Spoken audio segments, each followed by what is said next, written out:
Today we will talk about XRP and R3 Corda. That obviously ties into XDC and how it's even larger than just R3, which is in response to XRP's involvement with SWIFT and the IMF. So in short, there is only one option, which is XRP, which all comes back to CBDC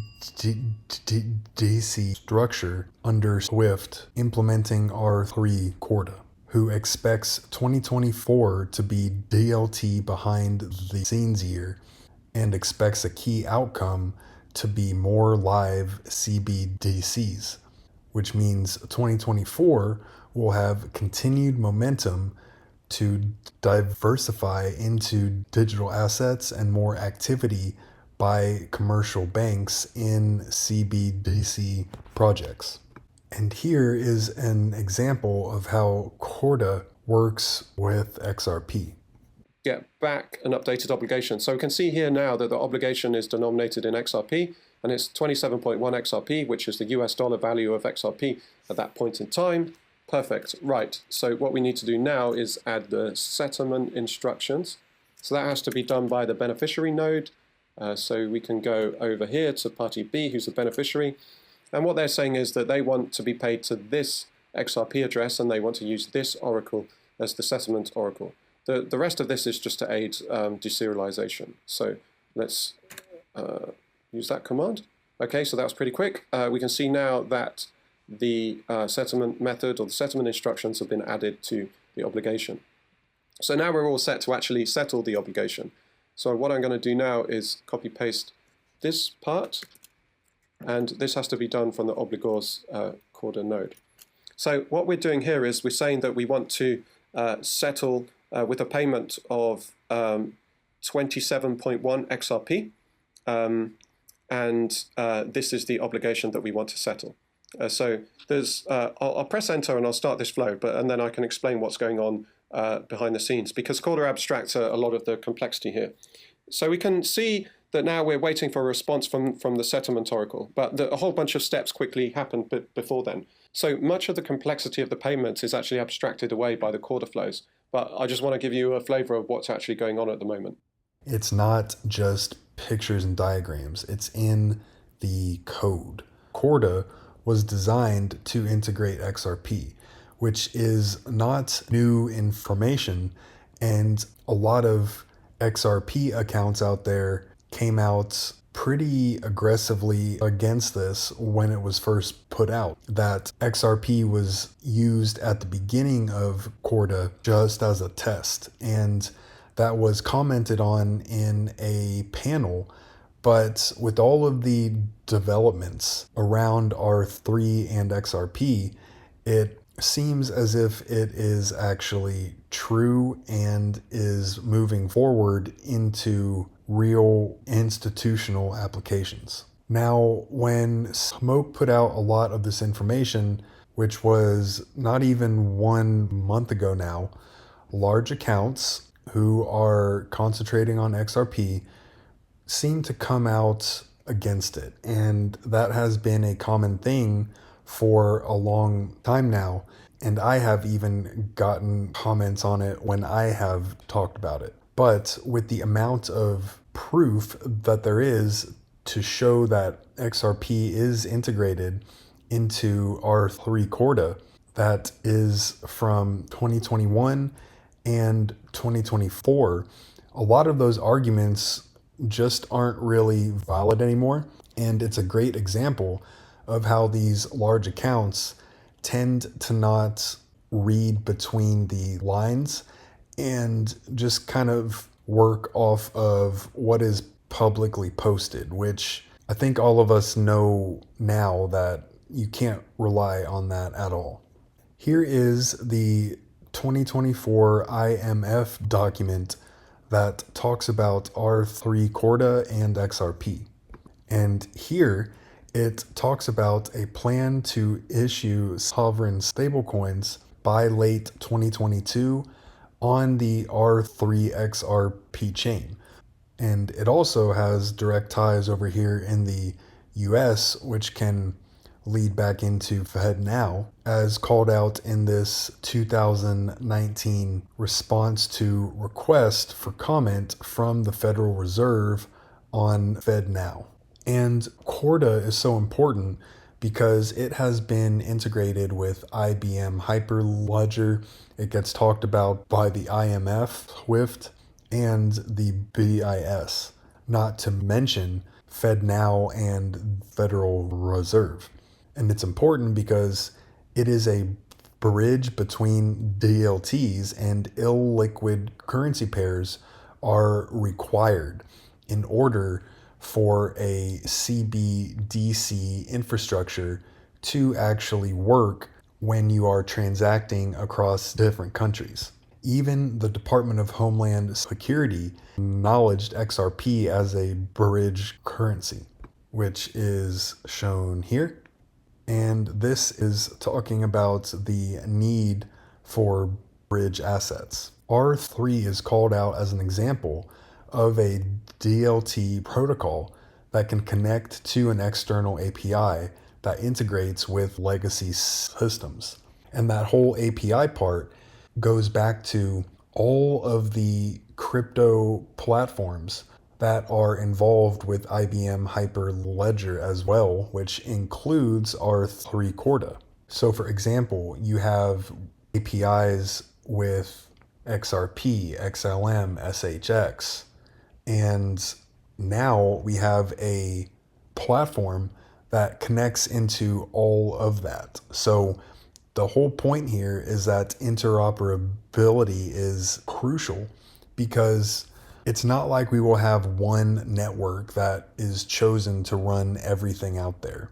That's just not a stick and a logical opinion, because that's not how things work in the real world. There is competition drives efficiency and continuous improvement.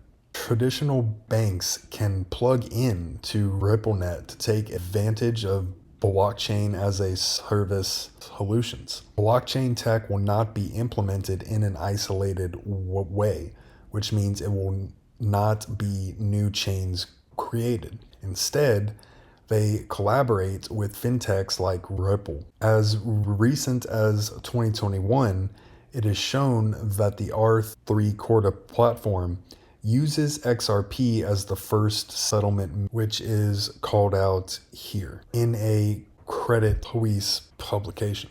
And it calls out XRP as the first globally recognized cryptocurrency to be incorporated by Corda. And it also calls out Stellar and XLM as the unifying layer between all payment systems and currencies.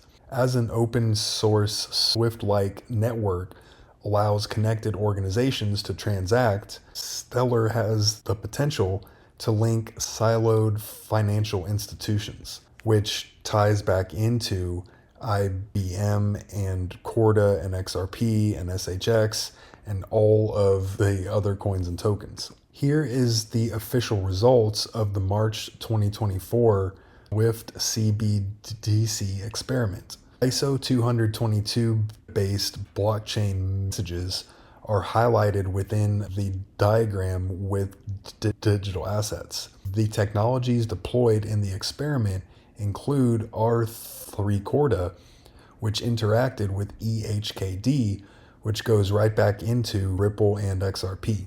And that is directly called out here, along with IBM Hyper to go back into the Stellar platform. Swift's new strategy involves instant and frictionless payments to 4 billion accounts with agnostic standards. Ripple and XRP are currency agnostic and comply with ISO 222 requirements. And the Swift CBDC platform uses ISO 222 blockchain-based messages. And each of those parts are called out here, here, here, and here. They continued growth and expanding partnerships of Swift GPI can include virtual currencies like Ripple to support cross-border payments with its proprietary XRP, which is from the Department of Consumer Finance and is directly called out here. Now, why would Swift call out Ripple and XRP specifically in two different documents about improving cross-border payments if using Ripple's technology wasn't plans? So here's one, and here's another. Okay, so look, Western Union isn't going to go out of business anytime soon. They're going to adopt different technologies. But this is where the big money is. It's not in remittances. It's in these business-to-business payments across border. And that's why we have these kinds of companies like Ripple and Stellar. This is all about, right, business-to-business, back-end, big volume transactions, which are currently, very expensive. So if we look at the payment system, they're not sitting at the, you're sending money back to your uncle, right? It is, right, at the bank level. So the banks are making transactions with other banks. Now, nothing's changed here. You're still doing something like correspondent banking, except now, because the data can move around more quickly than the money moves around, right? We can settle these things more quickly. And R3 was chosen as a tech provider for Swift's network to utilize decentralized applications for digital asset transfers, which all of these things are not called out on accident or just as a hypothetical example. An organization like that does not just arbitrarily call out names as an example. They do it because they have been talking to and working with them for an extended amount of time, and they are able to understand how it works and how they want to actually incorporate it. Here's another example from Swift, which I did talk about, but we have a bit more information on what it is actually talking about. So this explains how they can utilize the Corda settlement platform and highlight XRP as the cryptocurrency used to transfer funds on the platform along with GPI. And a bit more on how Ripple and XRP and the network itself could do and will connect into banks' existing infrastructure and Swift. And that is the Interledger Protocol. Atomic settlement, which means all or none, equates to higher liquidity demands on the system so that liquidity saving mechanisms need to be instituted. Meanwhile, Ripple performs atomic settlement with unlimited liquidity from XRP, as explained here and here and here, which is from a BIS 2023 annual economic report. Here we have an example of a Ripple partner, Finastra, and its incorporation in the Corda platform with the e-Corona. It offers multi-network connectivity, enabling interoperability with Treasury, ERP, and other payment systems, which are not fully enabled for STP processing, which is crucial for things like the e-Corona. And there is even some integration with micropayments too, which goes back into decentralized interbank settlement systems like Ripple and Corda, which creates lower transaction costs, which will open the door to micropayments. The writing is literally on the wall, which in this Future of Insurance book, it calls out R3 and Ripple and replacing the Swift network, which I don't think that will actually happen. I think it will be an integration.